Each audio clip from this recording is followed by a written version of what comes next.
करीब 5 साल हो गए थे उनकी शादी को। एक दूसरे का साथ था, दौलत थी, इज्जत थी, ऊंची नौकरी थी, लेकिन एक अधूरी सी चाह थी, माँ बाप बनने की। कभी मंदिर, कभी अस्पताल, कभी दवा, तो कभी दुआ। बहुत कुछ किया दोनों ने, मगर जब भी बच्चा होने की बात आई, जवाब वही था, अभी नहीं। एक दिन पति पत्नी बैठे चुपचाप बातें कर रहे थे। पत्नी ने कहा, क्या हम किसी अनाथ बच्चे को गोद ले लें? किसी की जिंदगी संवर जाएगी और हमारी भी। पति ने हामी भरी, शायद यही भगवान की मर्जी हो। अभी यही बातें सोच ही रहे थे कि अगले ही हफ्ते उनकी जिंदगी में एक चमत्कार हुआ। पत्नी ने पति को ऑफिस से लौटते ही बताया, मैं मां बनने वाली हूं। पति की आंखें भर आई। दोनों ने गले लगकर भगवान को धन्यवाद दिया। 5 साल की तपस्या रंग लाई थी। दोनों ने मिलकर आने वाले बच्चे के लिए सपने बुनने शुरू कर दिए। 9 महीने कैसे बीते उन्हें खुद नहीं पता चला।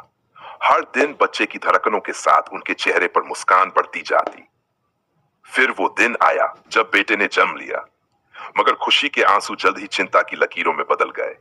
डॉक्टर ने कहा, बच्चा जन्म से ही नेत्रहीन है, जैसे किसी ने उनकी दुनिया थाम ली हो। कुछ पल के लिए सब रुक गया। मां बेबस होकर रो पड़ी, हे भगवान, ये कैसी परीक्षा है?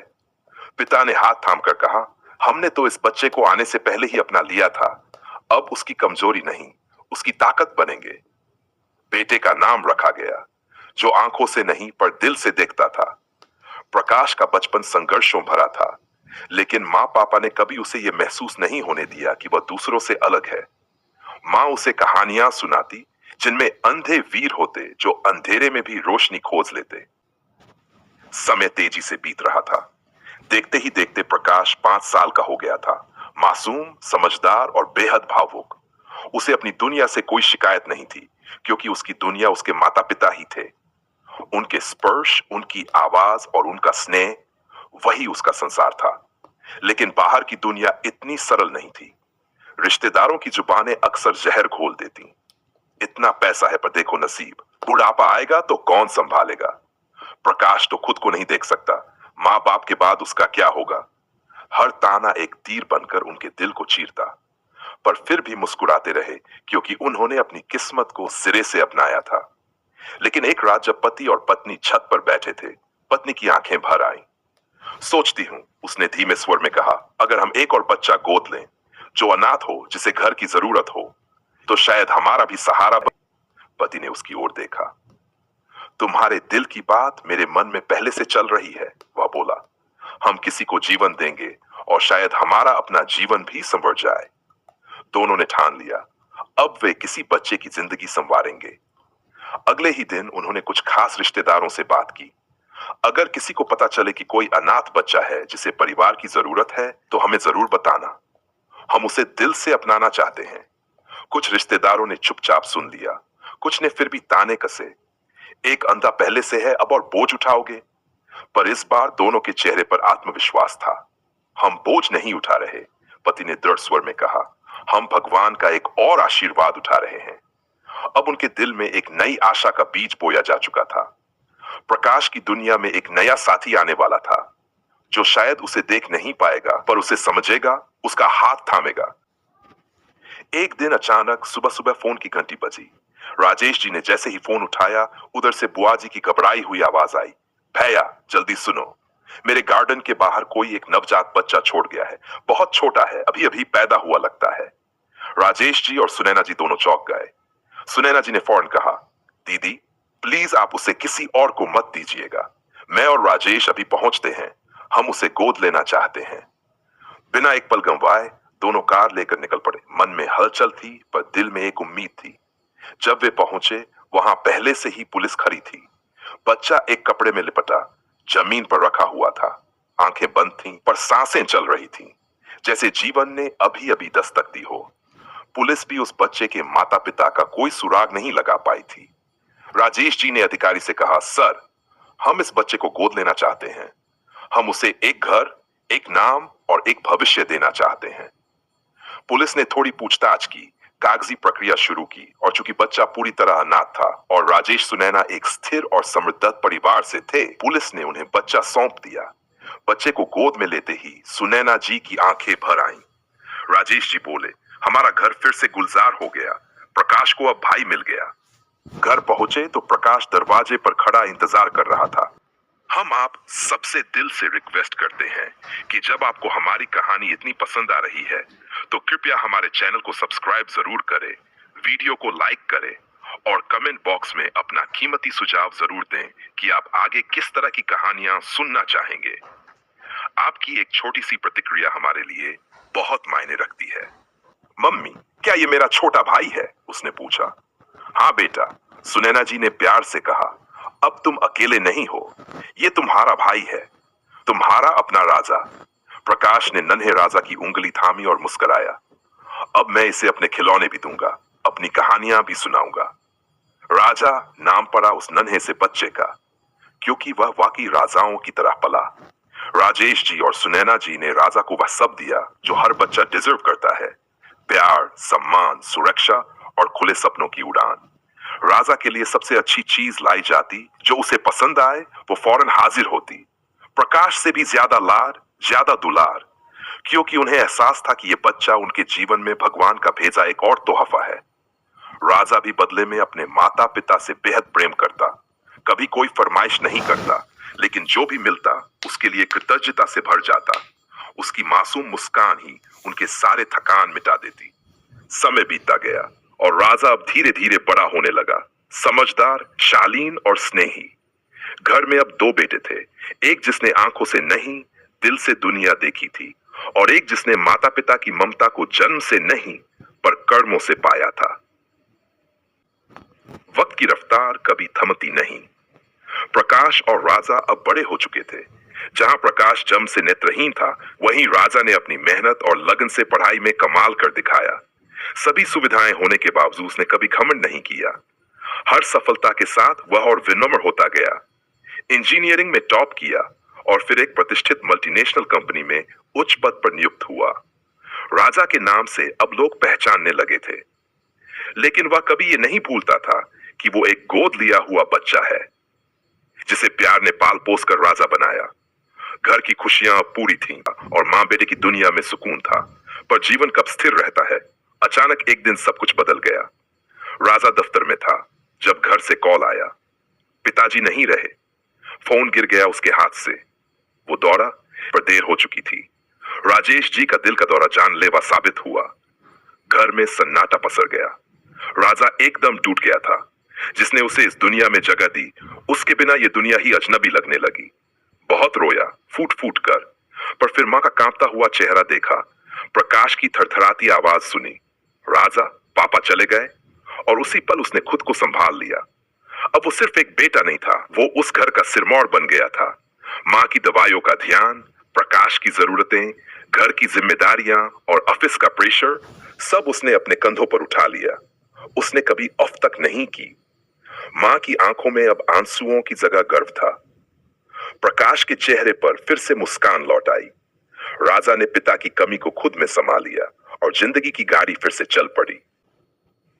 राजा की शादी पूरे धूमधाम से हुई। रिश्तेदारों की भीड़, रोशनी से सजा घर और मां की आंखों में तैरती उम्मीदें। राजा की दुल्हन सुंदर, कम बोलने वाली पर चालाक नजरें, गरीब परिवार से थी, लेकिन सलीका था उसमें जो और सुनैना जी को भाया। शादी के बाद कुछ महीने तक सब कुछ ठीक चला, लेकिन जैसे जैसे समय बीतने लगा, घर का माहौल बदलने लगा। बहू को सास का हर काम खटकने लगा और सास को बहू की हर आदत। रोज बहाने, मम्मी जी ने ताना मारा, मम्मी जी ने डांट दिया, मम्मी जी को मैं कभी पसंद नहीं आई। राजा दोनों के बीच फंसने लगा। शुरू शुरू में वह समझाने की कोशिश करता था, लेकिन धीरे धीरे बहू ने अपने शब्दों का जाल बिछा दिया। वो आपकी मां नहीं है राजा, आपको तो बस पाल पोस के बड़ा किया, लेकिन दिल से तो कभी अपनाया नहीं। देखिए कैसे हर बात में प्रकाश का पक्ष लेती हैं। वो उनका सगा बेटा है, आप तो बस एक जरूरत थे।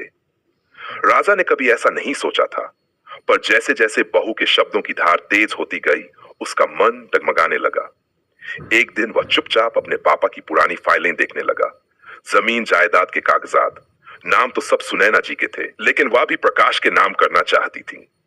राजा की आंखों में आग जलने लगी। अब वह वही बेटा नहीं था जो हर सुबह मां की चाय के बिना काम पर नहीं जाता था। वह बदला बदला सा हो गया था। धीरे धीरे उसने प्रॉपर्टी अपने नाम करवाना शुरू कर दिया। माँ से जबरदस्ती दस्तखत करवाना, प्रकाश को अंधा कहकर चिढ़ाना, यहाँ तक कि उसका रेडियो और ब्रेल किताबें तक छीन लेना। माँ के विरोध करने पर चुप रहो, मेरी बीवी ठीक कहती है, तुमने बस मुझे पाल दिया लेकिन दिल से कभी अपना नहीं समझा। एक दिन तो हद हो गई, गुस्से में आकर उसने अपनी माँ को धक्का दे दिया। वो गिर पड़ी, उनकी नजरें नम थीं, होंठों पर एक ही सवाल, यही सिखाया था मैंने तुम्हें? प्रकाश चीख पड़ा, माँ को मत मारिए। लेकिन राजा वह राजा नहीं रहा था। एक ऐसा बेटा जो ममता का सौदा कर चुका था, एक ऐसा भाई जो अपने अंधे भाई की रोशनी छीन रहा था। घर में अब रोशनी थी, लेकिन उजाले की जगह अंधकार का डेरा था। अब सुनैना जी जमीन पर गिरी थी। राजा की आंखों में गुस्सा था और बहू दूर खड़ी मुस्कुरा रही थी। प्रकाश अंधेरे में हाथ बड़ा बढ़ाकर मां को सहारा देने की कोशिश कर रहा था। मां, चलिए, हम यहां अब और नहीं रहेंगे। प्रकाश की आवाज कांप रही थी, लेकिन उसमें एक अटूट दृढ़ता थी। सुनैना जी उठी, उनकी आंखें सूनी थीं। वो बस राजा को एक नजर देखती हैं। वो नजर एक मां की टूटती उम्मीद की थी।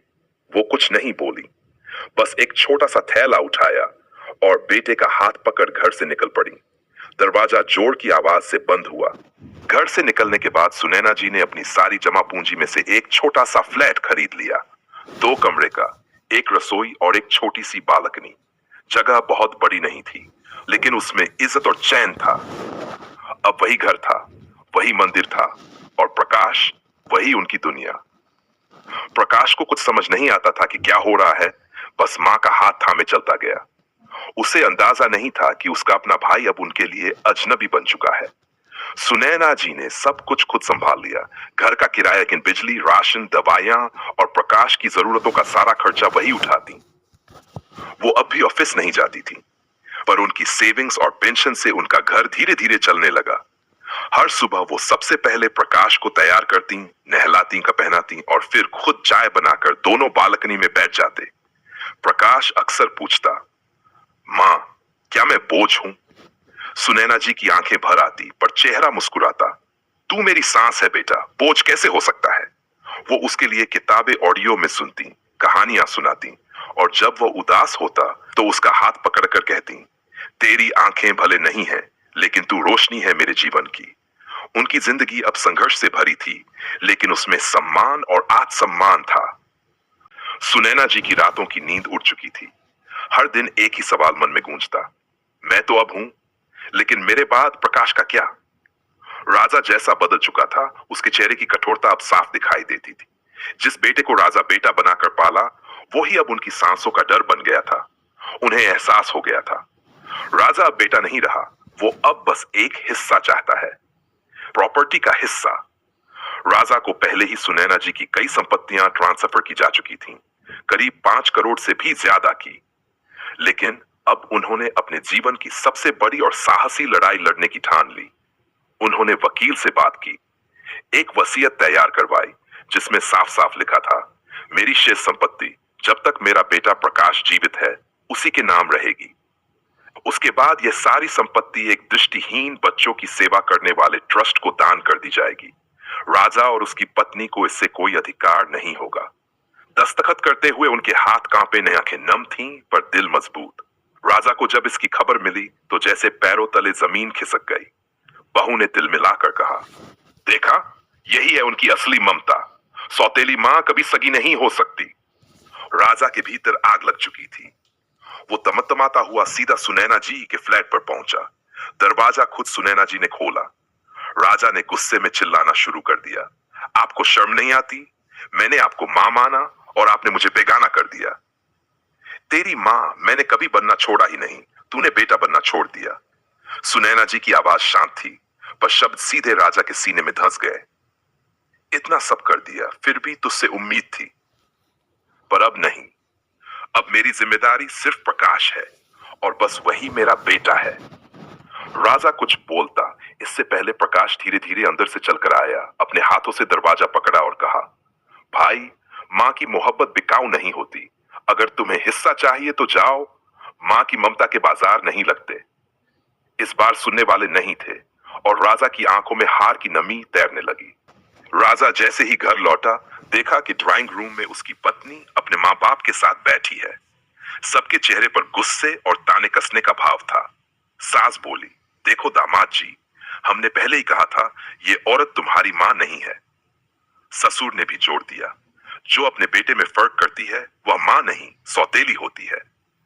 पत्नी ने धीरे से फुसफुसाया, आपने देखा ना, प्रकाश को सब कुछ दे दिया। राजा का खून खौल उठा, उसके भीतर का ज्वालामुखी फट पड़ा। अब बहुत हो गया, अब मैं चुप नहीं रहूंगा। गुस्से से भरा हुआ राजा सीधे अपनी मां के फ्लैट पहुंचा।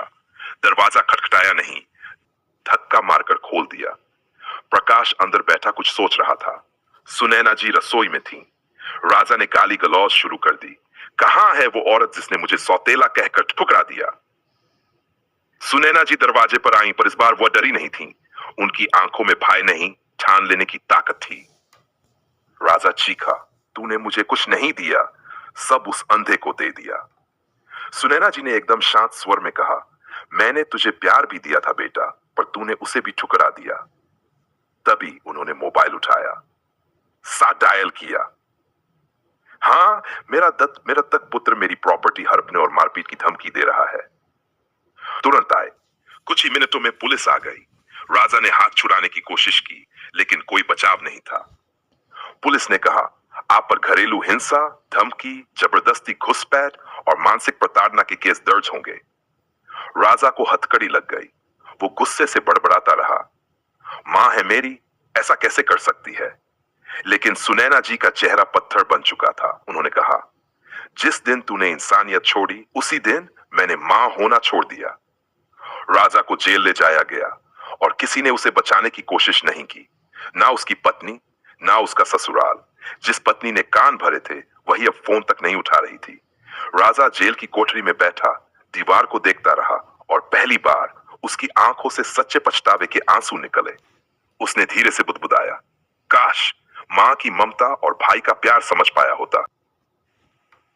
जेल की रातें लंबी थी। राजा को हर कबट पर नींद से ज्यादा अफसोस जगाता था। हर दिन जब जेल में चाय मिलती, वो उसे हाथ में लेकर बस सोचता, मां की बनाई चाय में कितनी मिठास होती थी। राजा को कोर्ट में पेश किया गया। कई धाराएं उस पर थीं, पर सुनैना जी एक अजीब निर्णय लिया। उन्होंने कोर्ट से विनती की, मैं उसे सजा नहीं, मौका देना चाहती हूं। शायद वो अब समझ गया है। न्यायाधीश भी चौंक गए। आपकी शिकायत से ही केस शुरू हुआ था, अब आप ही नरमी बरत रही हैं। सुनैना जी बोली, मैंने मां होकर उसे बहुत कुछ दिया था, अब एक बार इंसान बनकर देना चाहती हूं, सुधारने का अवसर। कोर्ट ने यह मानते हुए कि राजा पहली बार अपराधी बना है, सजा की जगह उसे समाज सेवा और काउंसलिंग का आदेश दिया। राजा जेल से बाहर आया, लेकिन अब पहले जैसा नहीं था। उसके भीतर एक सन्नाटा था, एक टूटन, जो अब उसे मजबूत इंसान बनने पर मजबूर कर रही थी। उसे सबसे पहले मिलने की हिम्मत किसी से नहीं हुई, ना मां से, ना भाई से। पर एक दिन उसने साहस जुटाया। सुनैना जी के दरवाजे पर खड़ा होकर घंटी बजाई। दरवाजा खुला। प्रकाश ने खोला। राजा ने कहा, भैया एक बार बस सुन लो, मैं बदलना चाहता हूं। प्रकाश ने कुछ नहीं कहा, बस साइड होकर बोला, आ जाओ, मां अंदर हैं। सुनैना जी खिड़की से देख रही थी। राजा उनके पैरों पर गिर पड़ा।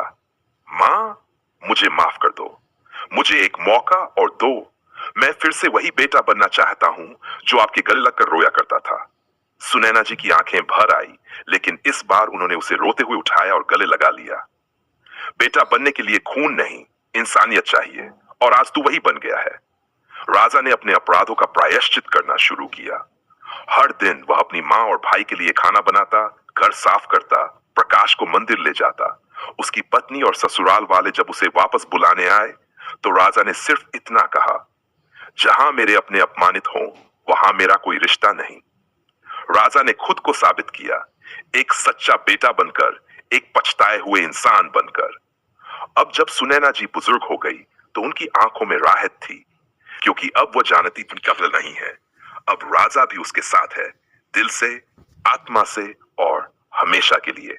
अगर इस कहानी ने आपके दिल को छू लिया हो, तो इसे लाइक करें, अपनों के साथ शेयर करें, और ऐसी ही दिल को झकझोर देने वाली कहानियां सुनने के लिए सब्सक्राइब करना ना भूलें। अपने विचार कमेंट में जरूर बताएं। आपकी एक प्रतिक्रिया हमें और भी बेहतर कहानियां लाने की प्रेरणा देती है।